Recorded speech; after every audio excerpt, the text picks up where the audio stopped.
কাজের ওপর কাজ বাড়ানো কাকে বলে,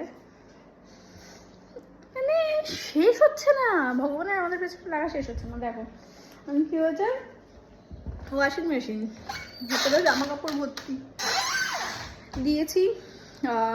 আগের দিন মানে পরশু দিনে ওয়াশিং মেশিন চালিয়েছিলাম, সেগুলো ঘুরেছে, ঠিকঠাক শুকিয়েছে। তো লাস্টবার যখন আমি দিচ্ছিলাম বারবার করে এরর 1 দেখাচ্ছিল, জিনিসটা হচ্ছিল না। তো আমি তাড়াহুড়োর মধ্যেও ছিলাম, অত খেয়াল করিনি, আমি তুলে দিয়েছি।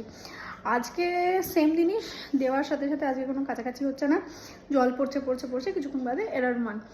তো তারপর আমি নেটে সার্চ করলাম কি ব্যাপার, দেখা যাচ্ছে যে কিছু মানে যে ওয়াটার পাইপটা আছে সেটার কিছু প্রবলেম, জল ধরে রাখতে পারছে না, এদিক দিয়ে জল ইন হচ্ছে, পাইপ দিয়ে জল বেরিয়ে যাচ্ছে, মানে আবার একটা টাকা খরচা।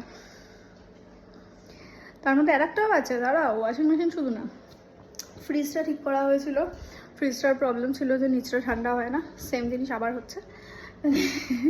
মানুষ কোন দিকে যাবে ইয়ার।